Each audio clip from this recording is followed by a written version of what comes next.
Oh, hey. Just keeping it real. Welcome back, everybody. Let's say hello to John Baptiste. Hello, John Baptiste. It is an historic day, yet another historic day here in the land of the free and the home of the brave. How are you feeling? Yep. They just keep coming. They just keep coming. I'm feeling very raw, exposed. My innards are exposed.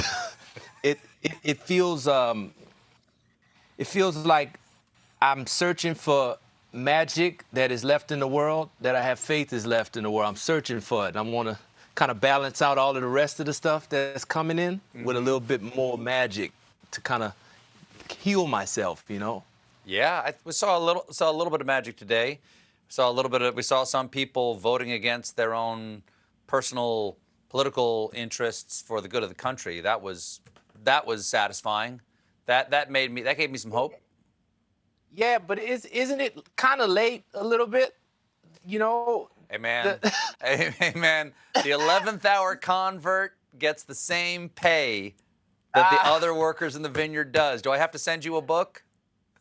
I know what you're talking about. John, do you have anything patriotic at your fingertips? Oh, my goodness. Let's see.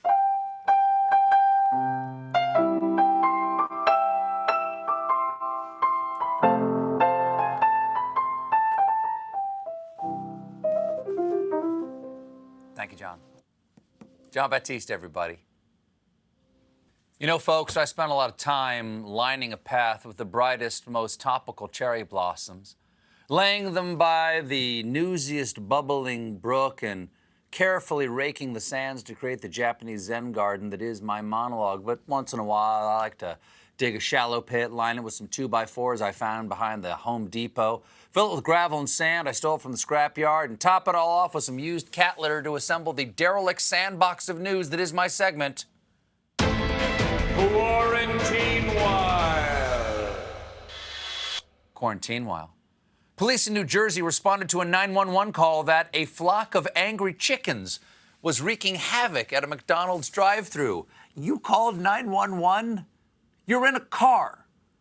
They're chickens. The chickens are coming. What do I do? I just drive away? Okay, I'll do that then. No word on whose chickens these were, but when animal control arrived at the McDonald's, they saw the chickens harassing and chasing customers, along with pecking at car tires. Fortunately, no one was hurt, and the chickens were rounded up and safely given a new home. Quarantinewhile.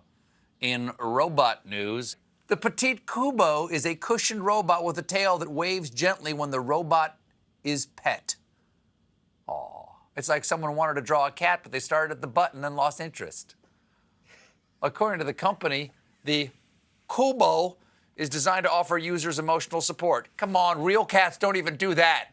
Plus, you'll need to register with the authorities if you want to take it on the plane as your emotional support robot cat ass. Quarantinewhile. It's time for everyone's favorite genitalia-based Quarantinewhile sub-segment, Peenwhile.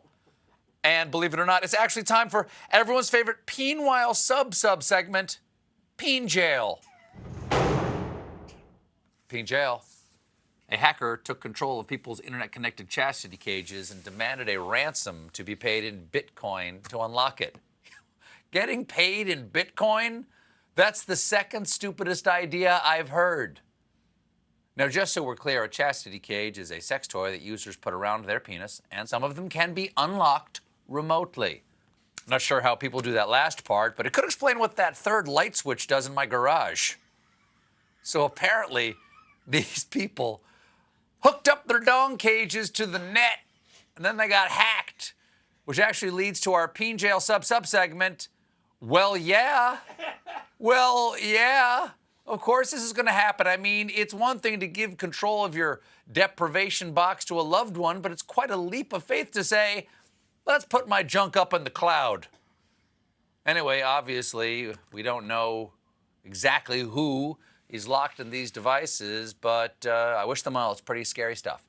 Here to discuss the matter is the writer who brought this to my attention, Django. Django, what do you think that the real We must meet these hackers' demands, Stephen.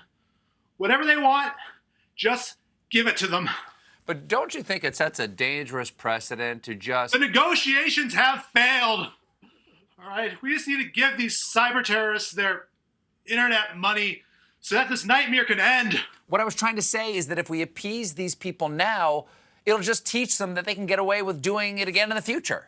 That's a great theoretical argument, Stephen. And I can tell that whoever's making it isn't locked in solitary right now. Django, maybe we should just move on. Sure. You're in a position where you can say that, but yes, let's change topics. Hey, do you like music, Stephen? Yeah, of course I do, Django. Do you enjoy the music of Fiona Apple? Sure, she's got some good tunes. Yes. And what would you say your favorite Fiona Apple album is? I don't honestly think I could pick between them. Want to know what my favorite Fiona Apple album is? Sure. Fetch the Bolt Cutters! That was a really long walk. Django, everybody. I need olive oil stat! We'll be right back with Samantha Bee.